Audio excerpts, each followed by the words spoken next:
Donald Trump ने यहाँ palm बीच convention centre में अपनी स्पीच में पहले तो वोटर्स का शुक्रिया अदा किया और साथ ही साथ ये कहा कि अमेरिका में डिवाइड को ख़त्म करने का वक्त आ चुका है। यूनाइटेड अमेरिका जो है तमाम मसाइल का हल मिलकर निकाल सकता है। उन्होंने कहा कि वो अमेरिका की मैशत को बेहतर बनाना चाहते हैं, वो अमेरिका को महफूज रखना चाहते हैं और उन्होंने कहा कि वो जंग की तरफ नहीं जाएंगे। उन्होंने अपने पुराने 4 साल का हवाला दिया और कहा कि उन 4 सालों में भी उन्होंने कोई जंग शुरू नहीं की। लोगों ने उनके बकौल कहा कि वो जंग की तरफ जाना चाहते हैं, लेकिन ऐसा नहीं है। उन्होंने कहा उनके बकौल उन्होंने अपने 4 साल में आईसिस को डिफीट किया, तो ये उनकी एक बड़ी जीत थी और इसी तरह के मोटिव को वो आगे लेकर चलेंगे। साथ ही साथ उन्होंने Arab American, African American, Hispanic American और तमाम अमेरिकन के अलायंस को एक हिस्टोरिक अलायंस करार दिया और कहा कि ये अलायंस मिलकर अमेरिका को वापस एक ऐसी जगह पर ला सकता है जो कि खुशहाल हो।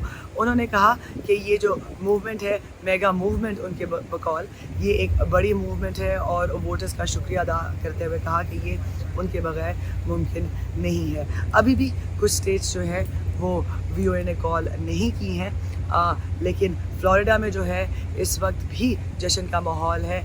इस टाइम पर भी जब यहाँ पर लगभग रात के 3 बजने वाले हैं, लोग सड़कों पर नज़र आ रहे हैं और उनके स्लोगन्स की आवाज़ें और उनकी चीखो पुकार की आवाज़ें आ रही हैं। इस मौके पर स्टेज पर उनके साथ उनकी वाइफ, उनके बच्चे और JD वैंस भी मौजूद थे और उन्होंने कहा कि JD वैंस को शुरू में जब मैंने मुंतखब किया तो उन्हें हीट का सामना करना पड़ा, लेकिन वो जानते थे कि उनकी ये चॉइस सही है। और JD वैंस जब बोले तो JD वैंस ने कहा कि वो इस मुल्क की मैशत को ट्रंप की लीडरशिप में ही बेहतर बना सकते हैं और बहुत ही एक्साइटेड थे अपनी स्पीच के दौरान।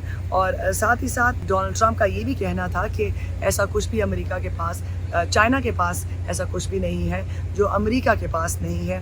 वो चाहते हैं कि अमेरिका जो है वो दुनिया भर में हर स्टेज पर नंबर 1 रहे, उसको महफूज बनाया जाए, प्रॉस्परस बनाया जाए और वो डोनाल्ड ट्रंप के बकौल वो खुद ही कर सकते हैं। अपनी स्पीच में उन्होंने एलोन मस्क का भी जिक्र किया और ये भी बताया कि किस तरह से वो 2 हफ्ते तक फिलाडेल्फिया रहे, पेंसिल्वेनिया रहे, उनके लिए कैंपेन करते रहे। उन्होंने उनका भी शुक्रिया अदा किया। उन्होंने कहा कि डेमोक्रेसी और फ्रीडम जो है अमेरिका ने रीगेन की है, उसको मजबूत बनाना है। उन्होंने सेनेट में रिपब्लिकन्स के रीगेन के हवाले से भी बात की कि एक बड़ी कामयाबी है और अब फुल कंट्रोल है और फुल कंट्रोल के साथ वो अमेरिका में जो खामियां हैं और जो अमेरिका की कमज़ोरियां हैं उनको दूर कर सकते हैं। इमिग्रेशन के हवाले से उन्होंने बात की कि इमिग्रेशन, इलीगल इमिग्रेंट्स को वापस भेजना है ताकि वो लीगली इस मुल्क में वापस आ जाए।